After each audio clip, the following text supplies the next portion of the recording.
आज के वीडियो में हम बात करेंगे रेशियो एंड प्रोपोर्शन के और इम्पोर्टेंट क्वेश्चंस के बारे में। देखिए प्रश्न दिया है ABC की आय का अनुपात 7:9:12 है और उनके व्यय का अनुपात 8:9:15 है। यदि A अपनी आय का 1/4 भाग बचाता है तो उनकी बचतों का अनुपात क्या होगा। देखिए ये क्वेश्चन एग्जाम में सीधे सीधे पूछा गया है, तो ध्यान से देखना। देखिए ABC की आय का अनुपात दिया है, इनकम का रेशो दिया है ABC का क्या है 7:9:12 7:9:12। इसी में लिख सकते हैं 7x 9x और 12x। फिर आपसे कहा है उनके व्यय का अनुपात है, यानी एक्सपेंडिचर का भी रेशो दिया है आपको, क्या है वो दिया है 8:9:15। इसको लिख सकते हैं हम 8y 9y और 15y। कोई दिक्कत है, मान लिया है 15y।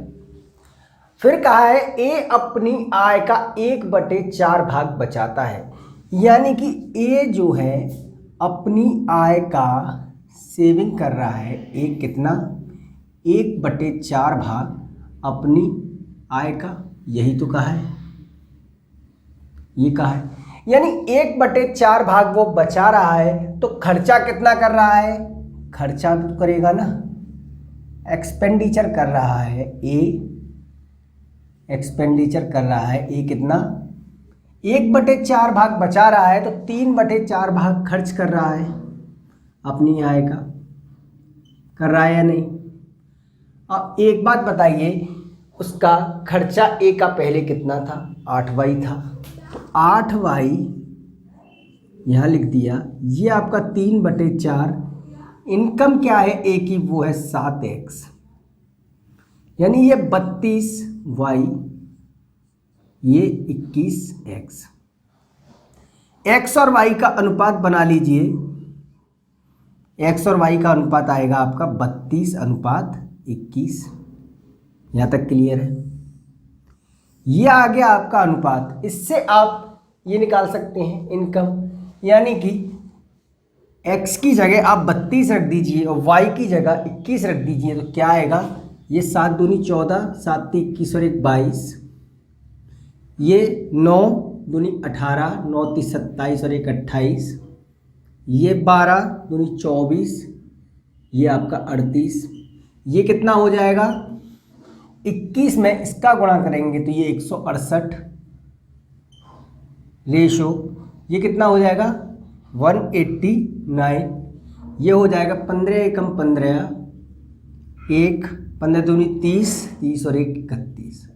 ये आ गया, यानी इनकम आ गई और एक्सपेंडिचर आ गया। आपसे पूछा है सेविंग्स का बचतों का रेशो। एक बात बताइए, इनकम में से अगर हम एक्सपेंडिचर खर्चे को घटा दें तो क्या आता है, सेविंग ही तो आती है, बचत आती है।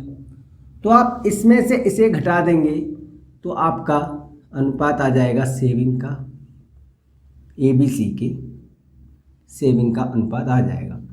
घटाइए, 14 में से 8 गए 6, 11 में से 6 गए 5, 56। ये आपका 9, 17 में से 8 गए, कितना बचेगा, ये भी 9, 14 में से 5 गए 9, 7 में से 1 गया 6, यानी कि ये आपका सेविंग्स का रेशो आ जाएगा। यही आपका आंसर हो जाएगा। आइए अगले क्वेश्चन पे चलते हैं। देखिए प्रश्न दिया है दो संख्याओं का अनुपात 3:5 है। यदि पहली संख्या में 38 और दूसरी संख्या में 14 जोड़ा जाता है तो अनुपात 5:7 हो जाता है। यदि 13 को पहले नंबर में और 8 को दूसरे नंबर में जोड़ा जाता है तो अनुपात क्या होगा। अब मान लीजिए दो संख्याएं हैं A और B, उनका रेशो आपको दिया ही है 3 और 5 का। इसे लिख सकते हैं 3x, इसे लिख सकते हैं 5x, कोई दिक्कत है। फिर आपसे कहा है पहली संख्या में कितना जोड़ा जाता है 38 और दूसरी संख्या में कितना 14 जोड़ा जाता है, तो रेशो आ रहा है 5/7। इसे कैलकुलेट कीजिए, ये 21x, ये 6, 5, ये आपका 266, ये 25x, ये 70, यानी ये कितना आएगा आपका 196, 4x यानी x कितना आएगा 196/4, यानी कितना 49 ही आएगा ना। तो x की वैल्यू आ गई आपकी 49। यहाँ तक क्लियर? 49 आपकी x की वैल्यू आ गई। अब उस 49 की वैल्यू को आप इसमें पुट करेंगे तो कितना आएगा 3 × 49 अनुपात 5 × 49, गुणा कीजिए, 3 27, 2 3 चौक 12 और 2 14, ये आपका 45, 5 4 5 चौक 20 24, ये आपका इतना आ गया। फिर आपसे कहा है यदि 13 को पहले नंबर में और 8 को दूसरे नंबर में, इसमें 13 जोड़ दीजिए और इसमें 8 जोड़ दीजिए, तो ये कितना हो जाएगा, ये आपका 160, ये कितना हो जाएगा 3 5 2, यानी कि आपका रेशो क्या आएगा 160/253, ये हो जाएगा आपका आंसर। आइए अगले क्वेश्चन पे चलते हैं। देखिए प्रश्न दिया है, एक स्कूल में 1554 छात्र थे जिसमें लड़के और लड़कियों का अनुपात 4:3 था। कुछ दिन बाद 30 लड़कियां स्कूल में आ जाती हैं लेकिन कुछ लड़के छोड़ जाते हैं, जिससे लड़के और लड़कियों का अनुपात 7:6 हो जाता है। स्कूल छोड़ने वाले लड़कों की संख्या क्या है? अब एक बात बताइए, टोटल छात्र हैं कितने हैं? टोटल है आपके 1554। बॉयज़ और गर्ल्स का रेशो क्या है? वो है 4 और 3, यानी बॉयज़ कितने हैं? वो हैं 4/7 गुणा 1554, निकाल लीजिए, 7 दूनी 14, 2 ये 2, यानी कि 888। गर्ल्स निकालेंगे, यहाँ चाहे तो आप इसमें से इसे घटा दीजिए या फिर निकाल लीजिए, 3/7 गुणा 1554, ये भी आपका 222, यानी कि ये आया 666। यहाँ तक क्लियर है?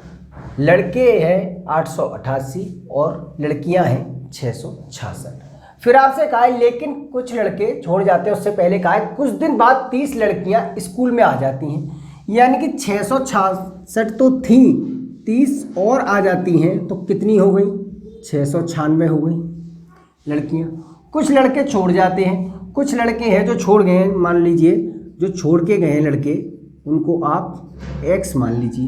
यहाँ तक क्लियर है? जिससे लड़के और लड़कियों का अनुपात 7:6 हो जाता है, यानी कि 888 में से कुछ लड़के छोड़ गए और लड़कियाँ कितनी हो गई हैं? 696, जिससे अनुपात क्या बनना है? 7 और 6 का। ये कट रहा है तो इसे काट दीजिए 6 से, ये 6 एकम 6, 1, ये कितनी बार? 6 बार, यानी 888 माइनस x, ये आपका 7 6 42, 4 7 एकम 7 4 11, 1 1 7 एकम 7 और 1 8, यानी कि ये आपका कितना आया? 6 7, यानी कि वो लड़के छोड़ के गए हैं वो कितने हैं? वो हैं 76। बॉयज़ कितने हैं? वो 76। यही आपसे प्रश्न में पूछा है, लड़कों की संख्या क्या है? वो है 76। ये हो गया आपका आंसर। आइए अगले क्वेश्चन पे चलते हैं। देखिए प्रश्न दिया है, 23,680 रुपये को 8 पुरुष 10 महिलाएं और 12 बच्चों में इस प्रकार विभाजित किया जाता है जिससे प्रत्येक पुरुष को प्रत्येक महिला से 25% अधिक मिलता है और प्रत्येक महिला को प्रत्येक बच्चे से 25% अधिक मिलता है, तो प्रत्येक महिला का हिस्सा क्या होगा? यहाँ से आप पुरुष और महिला का रेशो बना सकते हैं। 25% ज़्यादा है महिला से पुरुष, तो कितना हो जाएगा? 125 और 100, यानी 5 और 4। ऐसे ही आप फीमेल और बच्चों का बना सकते हैं, वो क्या हो जाएगा? 125 100, यानी कि 5 और 4। अब इनका आप निकालिए रेशो, तो मैं इसमें 4 का गुणा कर दूं और इसमें 5 का कर दूं, तो ये कितना आ जाएगा? ये 25, ये आपका 20, ये आपका 20, ये आपका 16। यहाँ तक क्लियर है? यानी कि रेशो आया आपका तीनों का, वो आया 25 20 और 16। फिर आपसे क्या कह रहा है? 8 पुरुष हैं 10 महिलाएं और 12 बच्चे हैं, यानी कि पुरुष कितने हैं? 8 हैं। महिलाएं 10 हैं और बच्चे कितने हैं? वो हैं 12। ये निकालिए, ये आपका 200, ये आपका 200, ये कितना हो जाएगा? 2 3, ये 192। यहाँ तक क्लियर है? ये आ गया मेल, फीमेल और चिल्ड्रेन का। आपको टोटल दिया है और पूछा किसका है? फीमेल का पूछा है। तो फीमेल का निकालेंगे आप तो कैसे निकालेंगे? जिसका निकालना होता है वो ऊपर, यानी 200, तीनों का सम नीचे, ये कितना आएगा? 592 गुणा टोटल कितना है? 23,680। ये कितनी बार कटेगा? ये कटेगा आपका 4 बार, 40, यानी कि महिला कितने मिलेंगे? 8,000। ये हो जाएगा आपका आंसर। महिला का आपसे पूछा था, अगर पुरुष का पूछा होता तो उसका भी निकाल देते, बच्चों का पूछा होता उसका भी निकाल देते। तो ये हो गया आपका आंसर। तो इस तरह से आपसे एग्जाम्स में क्वेश्चंस पूछे जाते हैं। अगर वीडियो आपको अच्छा लगा हो चैनल को सब्सक्राइब करें और कमेंट करके जरूर बताएं। तब तक मैं आपसे मिलता हूं अपने अगले वीडियो में। तब तक के लिए धन्यवाद।